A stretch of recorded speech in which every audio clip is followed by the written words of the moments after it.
Mbote na balandi nyonso ya Vam Télévision pe boye ibolamu na émission na bino mokolo mwa lelo.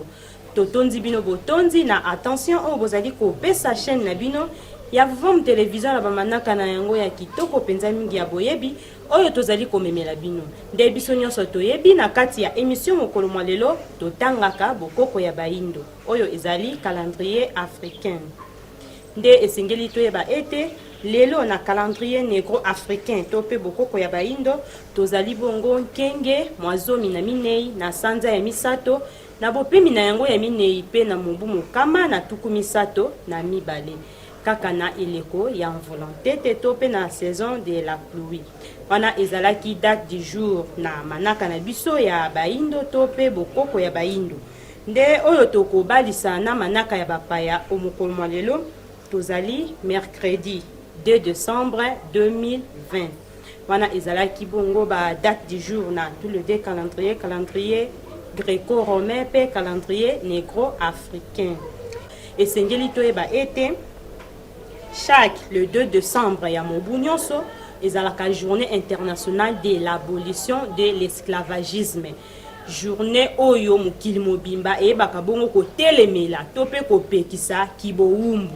nde biso nyonso toyebi ete kobanda 1482 makambo ya esclavage ebandaka vraiment awa na eteni ya Afrique centrale ezwaki penza Afrique mobimba nde lolenge oyo bandeki kotraite baindo oyo bandeki komema kuna na eteni ya Amerika ezalaki bongo lolenge oyo elongo bani te nde mokili mobimba bayebaki bongo kopekisa système wana to pe kotelemela système wana po ezalaki kosepelisa penza bato te po bama ya mabe mingi eyeba bongo na kosalema na ntina ya esclavage nde wana ezalaki événement oyo tolengelaki mpona bino mokolo mwa lelo matondo mingi bandeko balandi ya Vam Télévision ndenge biso nyonso toyebi ete omokolo mwango to pe mokolo oyo tozali totombelaka lisusu bayeba botama mokolo yango mbotama elamu lelo le 2 décembre baye nyonso oyo babotama mokolo mwa lelo totombeli bino mbotama elamu plus particulièrement tokotombela lisusu mbotama elamu na tata Dilmona Bweso oyo azali mopanzi sango kuna na mboka Kimpese totombeli yo bambotama elamu tika ete tata akeli kona se akokabongo kobakisela yo bamikolo ebele pa kokabongo kokukisa baposa ya ntima na yo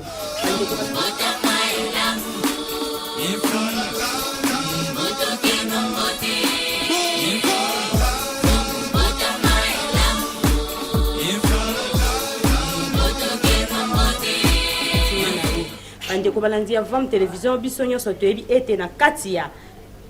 émission mokolo lelo tolengelaka mpona bino bamaye ya motuya nde tokozonga lisusu nanu na ngambo ya régie mpona kotala nini oyo tolengelaki mpona bino mokolo lelo biso na bino tokutani na nsima na yango telle province na telle province bino bokoki kondima baluba na baluluwa bayokana te mipeza mutu moko te nyonso na la base mindele bazokotisa na mitu ya bato. Voilà tata maman esengeli biso bayindo to sosola po ete na kati ya makita oyo basaleli biso mondele azinga biso maboko ndenge bobandi wana maboko eza ya kokangama na bachaine oyo bino boza komona te chaine yango kombo nango nini na kokende lola bomengo ya solo ekowuta na lola bakata na chaine ekangi yo yango wana po ete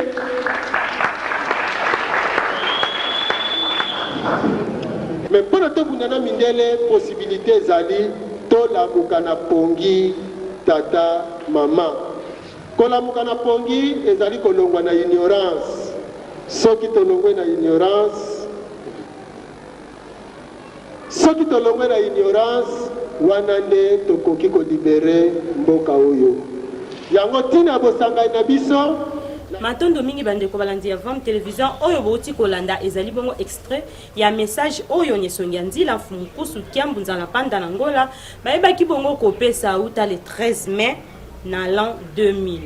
batalisaki na biso baindo ete toluka bongo na kolongwa na bokangemi to pe buumbu ya mindele bai oyo bakoitsa biso bango oyo bakoitsa biso peta na kati ya buumbu na bango nde ekosenga ete toyebi ete mutu nyonso soki akangami quelque part soki mutu akangi ye akosalaka makasi kobima ye moko po moto oyo akangi akozala likanisi ya kobimisa ye te to pe ya kofungola ye te nde esengeli na biso to se déchaîner na bachaîne oyo bamindele batia biso tokoka kobima na nyonso tozala indépendant tozwa indépendance totale na côté ya spiritualité na côté ya économie donc na nyonso na mboka na biso toyeba bongo na komilongola na kati ya buumbu ya mindele wana ezalaki bongo bamanaka oyo tobombelaki bino na kati ya émission mokolo mwa lelo tika ete totonda équipe technique mobimba ya Vam Télévision botondi mingi lenge oyo basali ete tokomela bino na kati ya bandako kimia tata keli kuona se ekoka bongo kozala na bino kenge elamu na mabota mabino banso